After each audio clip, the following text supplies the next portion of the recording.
ఏది అయినా చెయ్యి ఆచి చికెన్ మసాలా. ఆచి చికెన్ మసాలా. ఏపీలో పట్టు దొరికింది, బండి దూసుకుపోతుంది. ఇప్పుడు ఇక జనసేన దృష్టంతా తెలంగాణ మీద పడిందా? వచ్చే ఎన్నికలే లక్ష్యంగా పావులు కదుపుతుందా?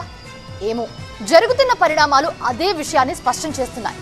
అధినేత పవన్ కళ్యాణ్ నిర్దేశమో మరేంటో గానీ ఆ పార్టీ నాయకుల దూకుడు కూడా చర్చనీయాంశంగా మారింది. ఇప్పుడు ఇంతకీ పొరుగు రాష్ట్రంలో ఆ పార్టీ ఆలోచన ఏంటి? తెలంగాణపై జనసేన ఫోకస్. ఓవైపు ప్రజా సమస్యలపై పోరాటం, మరోవైపు చేరికలతో పార్టీ బలోపేతం. తెలంగాణలో జనసేన కాసింత స్పీడ్ పెంచినట్టు కనిపిస్తోంది. ఇతర పార్టీల నుంచి మెల్లగా నాయకులను ఆకర్షిస్తోన్న ఆ పార్టీ వచ్చే ఎన్నికల నాటికి బలోపేతం కావడమే లక్ష్యంగా పనిచేస్తోంది. ఇప్పటికే చేరికల కోసం ప్రత్యేకంగా ఓ కమిటీని ఏర్పాటు చేసిన జనసేన కండువా కప్పుకునేందుకు ఆసక్తి చూపుతున్న నేతలతో చర్చలు జరుపుతోంది. ఇటీవల ఉమ్మడి కరీంనగర్ జిల్లాలో కొంతమందిని చేర్చుకున్న తెలంగాణ జనసేన రాష్ట్ర వ్యాప్తంగా ప్రజా సమస్యలపై గళమెత్తుతూనే ఇతర పార్టీల నాయకులను ఆకర్షించే ప్రయత్నం చేస్తోంది. తెలంగాణలోనూ జనసేన రాజకీయాలు చేస్తుందని ఆ మధ్య ఘంటాపదంగా చెప్పారు పవన్ కళ్యాణ్. ఎవరు అడ్డొచ్చినా, ఎవరు బెదిరించినా తగ్గే ప్రసక్తే లేదని తేల్చి చెప్పారు. దీంతో తెలంగాణ జనసేన నాయకులు పార్టీపై ఫోకస్ పెంచేశారు. రాబోయే ఎన్నికల్లో ఇక్కడ పవన్ ప్రభావం ఎంతవరకు ఉంటుందనే లెక్కలు కూడా వేసుకుంటున్నారు. గతంలోనూ తెలంగాణలో జనసేన పోటీ చేసినా పెద్దగా ప్రభావం చూపలేదు. అలాంటిది ఇప్పుడు పోటీ చేస్తే ప్రజాదరణ ఉంటుందా లేదా అన్నదే చర్చనీయాంశంగా మారింది. ప్రస్తుతం ఎన్డీఏ కూటమిలో కీలకంగా ఉన్నారు పవన్ కళ్యాణ్. ఏపీ డిప్యూటీ సీఎంగా ఢిల్లీ స్థాయిలో ఎన్డీఏకి దగ్గరివాడిగా బలంగా ఉన్నారు.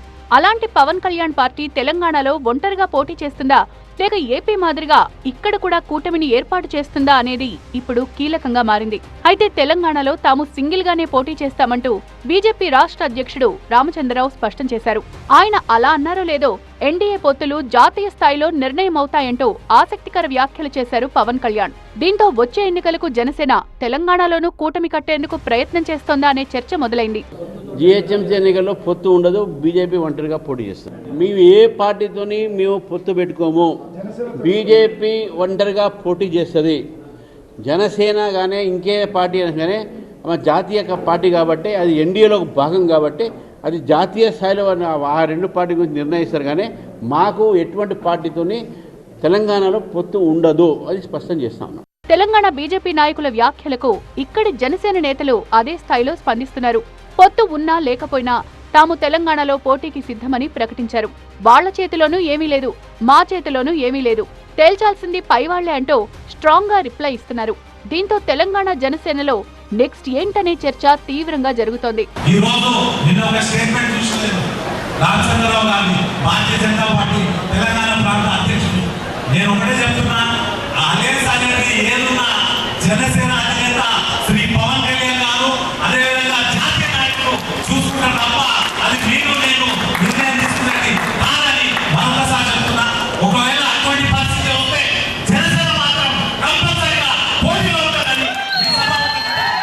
మొత్తానికి తెలంగాణ రాజకీయాల్లో ఇప్పుడు జనసేన సైతం కీలకంగా మారే సూచనలు కనిపిస్తున్నాయి. మరి ఆ పార్టీ పొత్తుతో ముందుకొస్తుందా లేక ఒంటరిగానే పోటీకి సై అంటుందా అన్నదే ఇప్పుడు సస్పెన్స్.